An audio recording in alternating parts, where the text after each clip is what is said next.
Bonjour à tous les amis, bienvenue sur ma chaîne. Aujourd'hui on va faire une petite update sur ETH et XRP uniquement parce que BTC, voilà, tout ce que j'ai dit hier était encore largement valable, hein. Là pour l'instant BTC ne bouge pas. Tout ce que j'avais dit hier donc sur le broadening bottom, enfin toutes les patterns que j'ai expliqué, voilà, c'est encore en cours et donc il n'y a pas grand chose à dire. Par contre, sur ETH, les amis, il y a quelque chose enfin, il y a beaucoup de nouvelles choses à évaluer ensemble. Voilà, donc des niveaux clés aussi extrêmement importants qu'on va regarder ensemble. On va regarder toutes les échelles, donc sur XRP et ETH. Donc daily, on commencera par daily, weekly et monthly. Vous allez voir que c'est quand même assez impressionnant quand même les targets. Et c'est ça qui nous permet aussi de faire énormément de, de trades super intéressants. Vous voyez dans mon groupe, hein, on fait des trades de ouf récemment, c'est un truc de dingue. C'est du n'importe quoi. Voilà. À partir du moment en fait où vous avez les targets, bah, ça c'est bien par exemple aussi, j'avais un long en x20 donc en token, voilà donc magnifique, hein. Franchement GG à vous en tout cas tous ceux qui tradent dans mon groupe. D'ailleurs je vous invite aussi sur mon canal Telegram qui lui est totalement gratuit et ouvert à tous. Voilà, donc vous pouvez scanner ce QR code là et vous avez le lien dans la description évidemment. Et évidemment aussi pour trader donc tous ces mouvements là que l'on voit ensemble dans mes vidéos, vous pouvez rejoindre aussi mes exchanges partenaires pour avoir des bonus supplémentaires et trader tous ces mouvements-là avec des bonus. Et comme ça, vous pourrez générer. En fait, vos bonus, vous les gardez tant que vous ne vous faites pas liquider.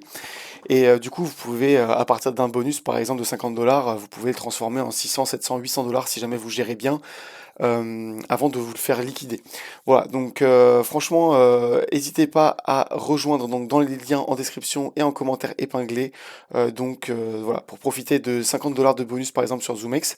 D'ailleurs, sur ZoomX, je rappelle que il y a un event en ce moment, donc c'est le ZWTC. Vous avez donc l'opportunité de rejoindre ma team, donc c'est juste un clic, hein, les gars, et vous pouvez trader totalement normalement, ça change rien à vos trades et tout. Mais en gros, votre PNL sera compté dans le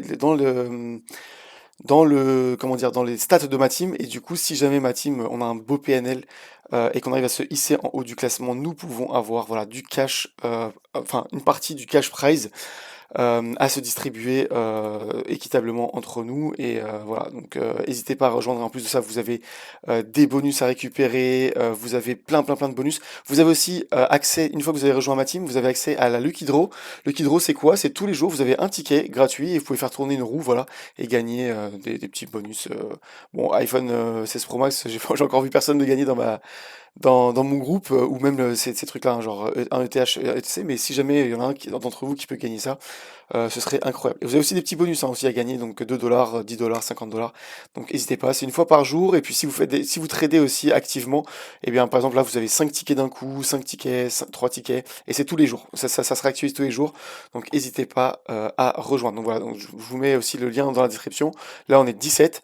Et voilà, vous pouvez rejoindre tranquillement avec un seul clic. Voilà. Donc allez, on commence tout de suite donc sur l'ETH. Alors ETH là on est à 2800 dollars. Alors on est en train d'évoluer en daily dans un symmetrical triangle. Attendez, je vais vous trouver ça. Voilà, symmetrical triangle. En gros là en fait on a un énorme flag, vous voyez ici. Et tiens, je vous le mets là. Tac. Le symmetrical triangle, c'est ça. Voilà, donc en gros, le symmetrical triangle, les amis, c'est un neutral bias, donc c'est pour ça que c'est extrêmement important de surveiller les clôtures sur cette pattern. Donc la pattern n'est pas à prendre pour argent comptant, hein. Donc en gros voilà, donc c'est neutral, et en plus de ça, ce qu'il faut surveiller c'est le breakout, soit à la hausse soit à la baisse. Contrairement à la Ascending Triangle qui lui dans 90% des cas il casse à la hausse par exemple. Et bien le Symmetrical Triangle a autant de chances de casser à la hausse qu'à la baisse, et c'est pour ça qu'il faut vraiment surveiller et les clôtures et que ça ne fasse pas un fake out. Par exemple ici nous avons déjà eu un fake out. Voilà, donc vous voyez ici voilà, donc résistance, support. Donc la pattern est totalement validée à partir du moment où vous avez 2 points et 2 points en bas. Donc 2 points haut, 2 points en bas, la pattern est validée. Et à partir du troisième point, si jamais ça ne clôture pas au-dessus, ça s'appelle un fake out, en gros. Et donc là, nous avons une clôture daily. Mais ce qu'il faut regarder sur cette pattern-là, les amis, c'est que c'est une pattern weekly en réalité. Vous voyez, donc là on a 2 points en weekly, même 3 points en weekly ici, hein, en bas. Donc voilà, en termes d'échelle, le weekly est clairement acté. Et maintenant, ce qu'il faut surveiller, c'est que voilà, notre clôture, elle est dans 4 jours et 10 heures. Il faut surveiller qu'on arrive bien dans 4 jours et 10 heures à maintenir ces niveaux, auquel cas ce sera un fake out exactement comme ici en fait. Ce sera une mèche, juste une mèche, et après on réintégrera à l'intérieur pour potentiellement peut-être aller casser à la baisse et chercher de nouveaux niveaux plus bas. Voilà, donc là c'est vraiment une pattern que je voulais vous montrer, qui est vraiment intéressante, hein, et pour l'instant elle est vraiment vraiment pertinente. Mais avant d'aller chercher, d'aller regarder pourquoi est-ce qu'on bute exactement vers les 2800 $, vous allez voir qu'il y a une convergence énorme de plusieurs indicateurs. On va aller voir un truc, les gars, c'est les liquidations. Les niveaux de liquidation. On peut voir ici qu'on a un énorme cluster, hein. Donc quand je vous dis cluster, c'est que chaque ligne là, c'est des 10 milliards, enfin quasiment 11 milliards.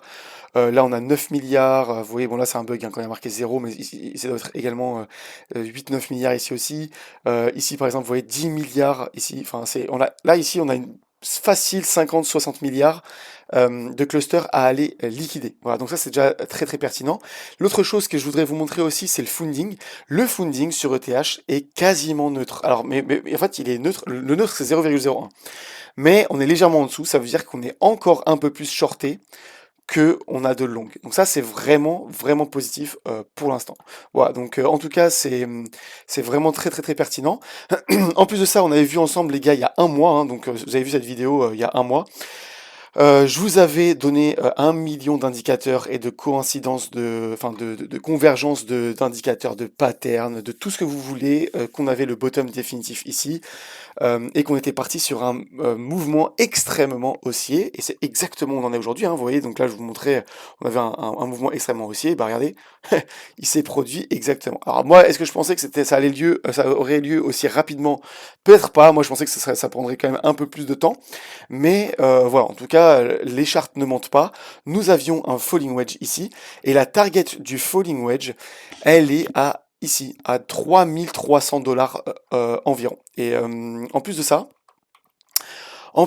nous avons à ce niveau-là, qu'est-ce que nous avons? Nous avons en fait le retracement de Fibo, attendez, le retracement, c'est à l'inverse, le retracement de Fibo qui nous indique que la zone de rechargement, c'est-à-dire quoi en fait? C'est-à-dire que si jamais on devait uniquement aller liquider les shorts pour après revenir liquider les longues, eh bien ici, ce serait une excellente zone de rechargement de short, et en fait elle correspond à quoi? Elle correspond exactement à la target de ce falling wedge ici. Alors pour ceux qui pourraient douter que on pourrait recharger les shorts ici, après aller chercher les longues avant de repartir plus tard pour aller faire un nouvel ATH, j'aimerais vous montrer un truc, les amis, c'est que regardez bien. Eh bien si jamais on regarde sur les 3 derniers mois par exemple, les liquidations, où elles se trouvent? Eh bien, désolé les amis, mais elles se trouvent majoritairement au sud, parce que tout le monde est full long en ce moment. Donc là, c'est bon, le TH a fait ses preuves, on a liquidé tous les gens au nord, et il y a énormément de gens, vous voyez, à partir d'ici à peu près, eh bien, énormément de gens sont venus se positionner avec des dizaines de milliards en longue sur le TH. Donc en fait, un scénario en mode on vient ici chercher des shorts, donc liquider tout le monde, et puis après on vient faire la chasse aux liquidations de longue, ce n'est pas impossible, surtout que l'été arrive, et l'été c'est une zone extrêmement dangereuse pour la crypto en général. Voilà, les traders de Wall Street en général partent aux Bahamas, aux Maldives, en vacances. Enfin voilà, les marchés sont déserts, il y a très très très très très peu de volume historiquement sur les marchés en été, donc faut être prudent. Même si, en réalité, comme on a tous les ETF et les stacking ETF qui ont été reportés à début septembre, ce que nous pourrions avoir en réalité, ce serait un pricing de ces ETF en été. Et alors là, ce serait pas déconnant. Alors pour l'instant, c'est deux hypothèses, les amis, hein. C'est pas, là, je suis pas en train de lire la charte, et c'est pas ce que m'indique la charte. Là, c'est vraiment, je suis en train de faire des hypothèses sur deux scénarios possibles sur les marchés crypto, et surtout sur l'ETH et l'XRP, parce qu'en fait leur stacking ETF et l'approbation de beaucoup d'ETF de la SEC ont été reportés donc début septembre, enfin pendant courant septembre et jusqu'à novembre, donc il y en a plusieurs hein, évidemment, et en fait on pourrait pricer ça en été et aller justement aller chercher par exemple un nouvel ATH et après casser le nouvel ATH pour après avec les stacking parce que le stacking ETF les gars ça va tout changer, hein. C'est en gros vous détenez de l'ETH de manière presque bancaire et vous pourrez avoir un rendement de 4, 5, 6% dessus annuel et ça pourra énormément attirer les gros poissons sur ce genre d'asset. Voilà, donc ça c'est quelque chose à noter.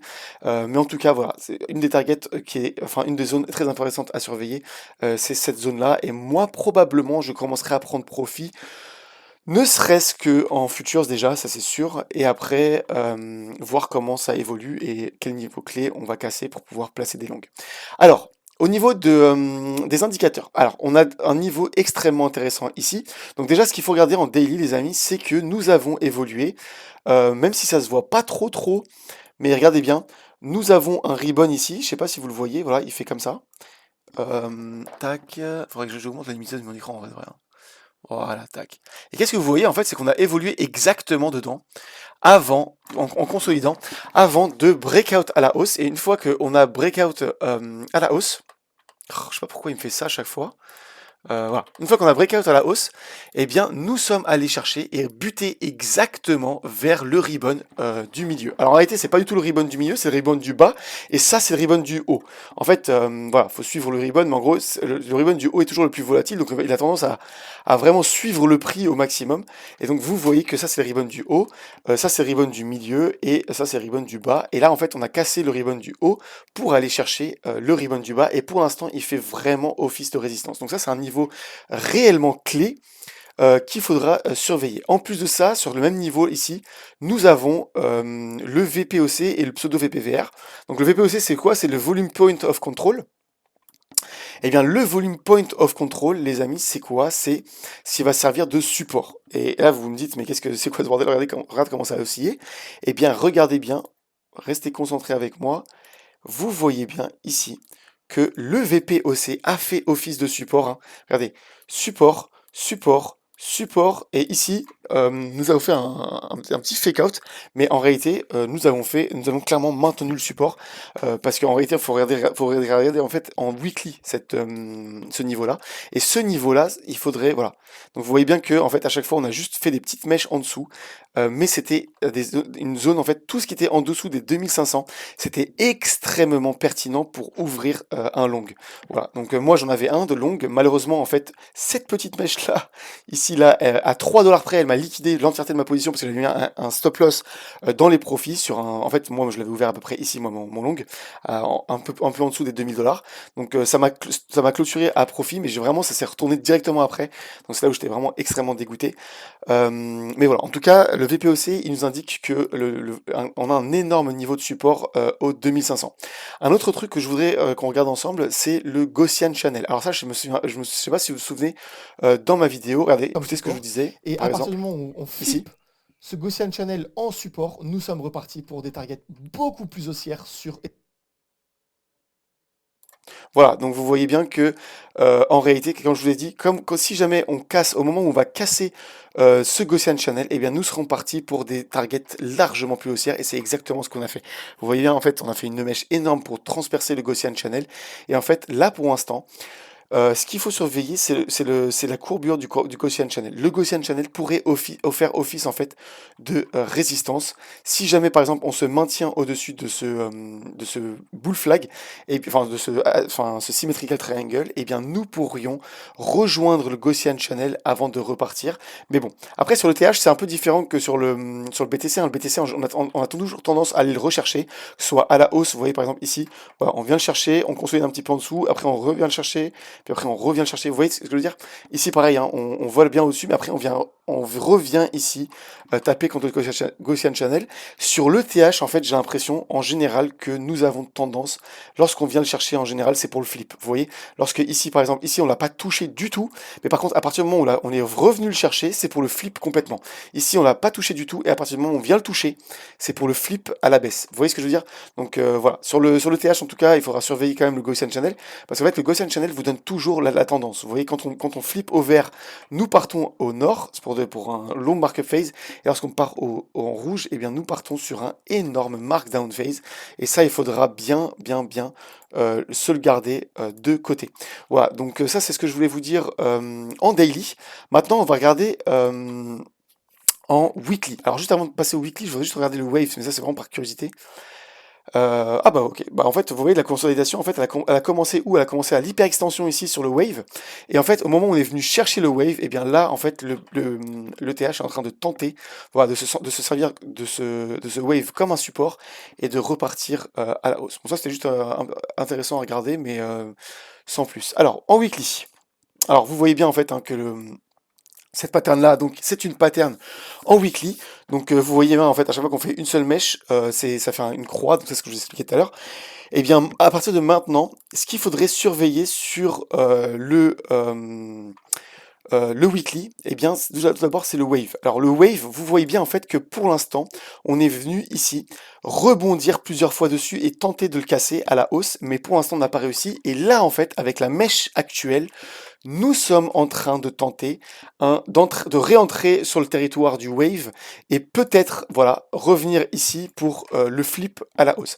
Alors vous voyez bien en fait que le niveau en fait de la target, hein, elle est juste au-dessus du wave. Donc là pour l'instant c'est vraiment une lutte qu'on est en train de faire contre le wave et en train de retenter de le casser à la hausse.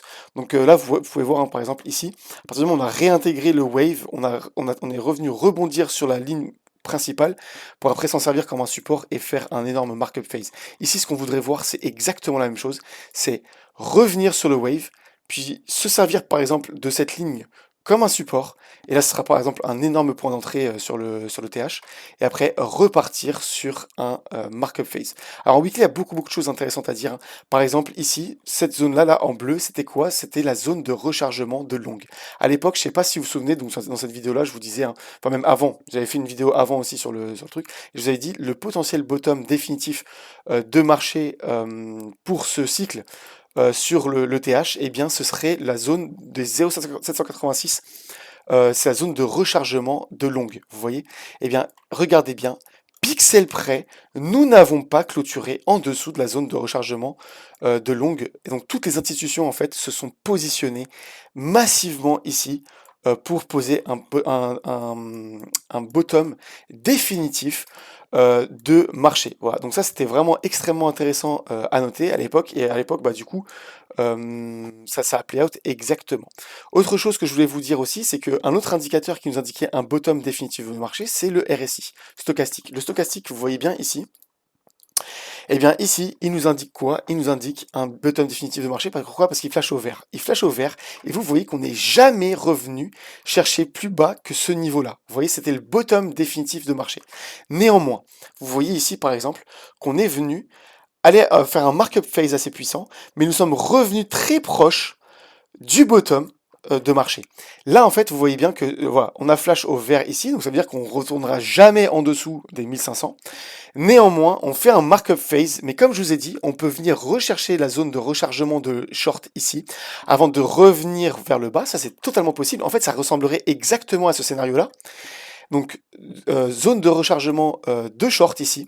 Donc, c'est pour ça que moi, je prendrai quand même des profits ici, avant de repartir ici, revenir chercher donc les liquidations que je vous ai montrées sur la charte et repartir à la hausse pour le bull run de l'ETH. Voilà, donc ça c'était quelque chose que je voulais vous montrer quand même parce que c'était quand même extrêmement pertinent à noter. Et voilà, donc vous avez plutôt prudence en tout cas, plus on se rapproche des 3300, plus j'appelle à la prudence et je vous dis mettez un stop loss dans vos profits, s'il vous plaît les gars. Il vaut mieux perdre un peu de profit sur la remontée, donc comme moi, hein. Par exemple là ça s'est clôturé, enfin ça a clôturé mon SL ici, et après c'est reparti sans moi, mais tant pis en fait, moi ce que j'ai perdu c'est juste les profits d'ici, mais par contre j'ai pris des profits d'ici, ok? Donc il vaut mieux pleurer sur des profits que pleurer sur sa position haussière, parce que si jamais par exemple on clôturait, on cassait le semi-triangle à la baisse et qu'on faisait exactement le même scénario que sur ce bottom là, donc on retourne tout en bas, eh bien moi je me serais fait liquider et j'aurais beaucoup plus pleuré d'avoir perdu mon capital, parce que vous voyez, à la limite, moi j'ai pris profit ici, ok? ici et je suis dégoûté pour la hausse. Mais par contre, en fait, j'ai pris profit en ETH et ma position elle est en ETH. Donc en fait, même ma marge de position, elle est en ETH. Donc du coup, si ça continue à monter, et bah toute ma position ici en fait continue à monter, mais en x1, voilà, au lieu d'être en levier, tout simplement. Et c'est en ETH. Donc de toute façon, je gagnerai quand même des profits sur mes profits. Voilà, donc ça c'était quand même quelque chose à noter et qui était vraiment pertinent à se mettre en tête. En plus de ça, nous avons donc en monthly, alors là c'est en monthly, ce que je voudrais vous montrer quand même, c'est que nous avons clôturé en monthly sur quoi? Sur un Morningstar. Voilà, Morningstar, donc ça c'est une pattern que je vous avais montré. Voilà, donc c'est une pattern comme ça. Le dernier Morningstar que nous avions eu, c'était celui-ci. Et celui-ci nous a indiqué un énormissime markup phase. Voilà, donc pour l'instant, sur le long terme de TH, il n'y a rien à dire. On est extrêmement bullish. Et sur le moyen long terme, même si jamais en réalité on revenait retracer par exemple sur un mois, on faisait une mèche ici, après on repart. Vous voyez, en fait, en monthly, on peut très bien faire une mèche comme ici, hein, par exemple, regardez. Ici on est monté, on a fait une mèche de combien là? Si jamais on prend, voilà, on a fait un moins 25% en mèche, et après on est reparti sur, ça nous a pas réempêché de partir sur un énorme markup phase. Voilà, donc l'été les gars, l'été il dure pas très longtemps en crypto, il dure mi-juin, fin juin jusqu'à mi-août, voilà, donc mi-août c'est la reprise, donc en réalité, en juillet, on pourrait très bien avoir voilà, un énorme flash crash ou j'en sais rien. C'est une possibilité, je dis pas que ça va arriver, hein, mais c'est une possibilité de faire une seule mèche et après repartir. Et en fait, en monthly, on le verrait même pas. On le verrait même pas parce que ce serait comme ici. Vous voyez, on a fait une mèche ici, mais en réalité, le crash, nous, on le voit même plus. Enfin, nous, tout ce qu'on voit, c'est ça. Voilà, on voit ça. Et par contre, on voit pas qu'on a fait un énorme flash crash de 25% ici. Voilà, donc ça, c'était vraiment quelque chose qu'il faudrait se garder en tête sur l'ETH. C'est vraiment intéressant à noter. En plus, ça, je vois que le TH est en train de continuer à monter là, donc ça reste excellent. Ok, donc ça, c'est intéressant à voir. Maintenant, on passe à XRP, parce que je vois que je suis en train de m'étaler de ouf, ça fait 21 minutes, je suis désolé les gars. Alors, XRP, je vais rester bref dessus, pourquoi? Parce que tout ce que j'ai dit dans ma précédente vidéo, lorsqu'on était ici, juste avant l'énorme pump, d'ailleurs en fait on était juste là, je vous avais dit à tout moment XRP va exploser. En même pas une semaine, il est monté à 2,60 et il nous a fait quoi? Il nous a fait un fake out, parce que ça c'est une pattern weekly et nous n'avons pas clôturé en weekly. D'ailleurs à l'époque je vous avais dit attention, on peut faire un énorme pump, et on a fait l'énorme pump, mais par contre ce qu'il faudra surveiller c'est la mèche en weekly, et là en weekly vous voyez qu'on n'a pas clôturé au-dessus, donc le breakout n'était pas confirmé. Néanmoins, là, on commence une nouvelle semaine et on est en train de tenter de breakout à la hausse. Donc ça, c'est vraiment pertinent. Regardez, je voudrais juste vous montrer en daily. Par contre, là, on a une pattern en daily, c'est un falling wedge. Nous avons une target sur le falling wedge, hop, hop, si je le reporte à la cassure, des 2,84. D'ailleurs, 2,84, ça me fait penser à quoi? Ça me fait penser au R2. Voilà, le R2 du CPR. Encore une convergence des patterns et des indicateurs. Ça, c'est ce que j'adore, hein. Franchement, c'est quand les deux convergent comme ça, c'est vraiment très pertinent. C'est pour ça que j'ai deux longues en ce moment sur XRP, en x20 et x50. Non, trois longues en fait. Même quatre. Je crois que j'en ai deux sur ZoomX, deux sur MEXC, et un autre sur BingX. Donc en tout, j'en ai 5. 5 longues sur. Mais par contre, celui sur BingX, il a déjà son SL et je pense qu'il s'est fait prendre déjà. Mais quoi qu'il en soit, voilà, ça c'est une target en tout cas que je vise. Évidemment, le CPR on le prend pas en compte. Le central pivot on s'en fout complet. Dans le sens où si on commence en dessous, ça veut pas dire qu'on est parti en bearish. Pourquoi? Parce que regardez bien, ici on a commencé bearish, ça nous a pas empêché de repartir à la hausse. En fait, le XRP, lui, c'est vraiment un token très dur à trader. Pourquoi? Parce que il en a rien à foutre des règles. C'est-à-dire que sur le CPR par exemple, il fait, vous voyez, on peut commencer au-dessus, par exemple, il y a des moments, par exemple, regardez, on commence en dessous là, où il y a certains endroits, par exemple, voilà, on commence en dessous, et ben on a cassé le R4, on est même allé chercher le je sais pas, R10 peut-être ici par rapport à ce mois-là. Vous voyez, R10. Enfin, en fait, il y a rien pour l'instant en fait sur l'XRP qui fait qu'il suit exactement les règles. Si la règle elle dit qu'on commence en dessous du CPR et que c'est bearish, c'est pas forcément le cas sur XRP. Donc nous, ce qui nous intéresse quand même, c'est les targets ici, hein. Vous voyez, par exemple, ici, on est venu aller chercher le R2, après on est redescendu sur le CPR. Et bien là, en fait, voilà, le 2,84, c'est une target extrêmement intéressante. Mais ce qu'il faudrait, c'est surveiller en weekly que dans 4 jours et 10 heures, nous clôturons bien au-dessus de cette ligne jaune. Et à ce moment-là, on rattrapera le retard, exactement comme ETH. Regardez le retard qu'on a par rapport à ETH. ETH, lui, il a breakout ici, son falling wedge, et regardez le markup phase qu'il a eu. Regardez par exemple le BTC. Le BTC, il a clôturé ici, donc il y a plus qu'un mois, et le markup phase de ouf. Et pour l'instant, XRP, il est extrêmement en retard. Et c'est pour ça que pour l'instant, je suis en train d'en accumuler comme un dégène. Vraiment, tous les jours, j'essaie d'en accumuler entre 200, 300, hier 400 $ j'ai mis. Et puis dès que voilà, j'ai un peu de l'argent dans la vraie vie aussi qui tombe, voilà, donc quand je travaille en freelance ou que j'ai mon chômage, tout simplement, je balance l'intégralité de mon chômage dedans. Et voilà, donc toutes mes entrées en fait, donc mes rendements, mes passifs, etc. Tout, je balance sur XRP et j'essaie de, voilà, d'investir entre 300 400 $ par jour. Il y a des jours où mes rendements ils sont un peu moins, un peu plus faibles, donc je suis à 200, 150, 200 $. Mais voilà, j'accumule au maximum du XRP. J'aurais aimé en fait avoir 10 000 XRP avant le breakout. Malheureusement, je n'atteindrai pas cette target, je pense, à moins qu'on ait une extension de consolidation ici avant de breakout plus tard, par exemple. Mais bon, en tout cas, pour l'instant, là, nous avons eu un premier fake-out. À voir si on en fait un deuxième, mais voilà, c'est vraiment, vraiment pertinent. Autre chose en weekly, les gars, c'est le wave qui fait office de support. Énorme support pour l'instant, vous voyez.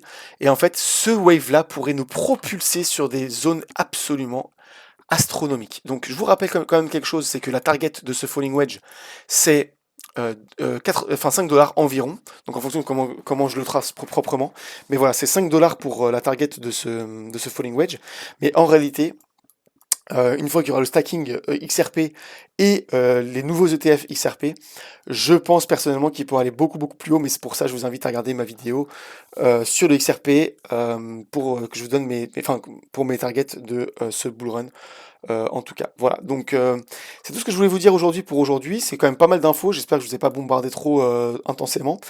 Juste, je vais regarder vite fait avant qu'on se quitte le daily. Ah ouais, le daily, bah magnifique. Si jamais en fait on part au 2,84, eh bien vous voyez que le haut du ribbon, ici, le ribbon du haut, qui nous a fait office d'ailleurs de rejet, vous voyez, on a tenté pixel près de le casser, mais il nous a fait office de rejet. Je rappelle juste ce qui s'est passé sur le BTC. BTC, on a fait rejet ici, et à partir du moment où on l'a cassé, eh bien nous sommes partis sur un nouvel ATH. Eh bien XRP, c'est la même chose. À partir du moment où on cassera ce ribbon ici, eh bien nous serons partis sur un nouvel ATH. Voilà. C'est tout pour aujourd'hui les amis. J'espère que j'ai pas été trop long. Voilà, 26 minutes. Bon, c'est classique. Je vous dis à très vite les amis, on se tient au courant. J'ai toujours ma vidéo de Futures que je vous promets depuis super longtemps. J'essaie encore de trouver des trucs hyper intéressants à vous donner, en fait de mon expérience hein, tout simplement.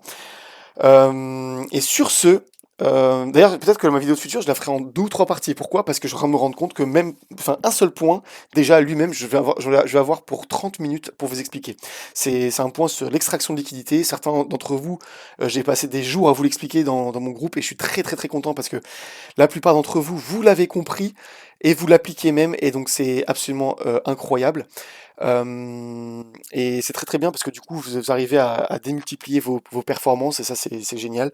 Mais vous savez, j'ai des amis avec qui je trade depuis 4 ans dans la vraie vie et ils n'ont toujours pas compris cette technique malgré le fait que je leur ai expliqué plusieurs fois. Donc je suis quand même très très très content de la plupart d'entre vous, hein. Vous êtes vraiment très très bons.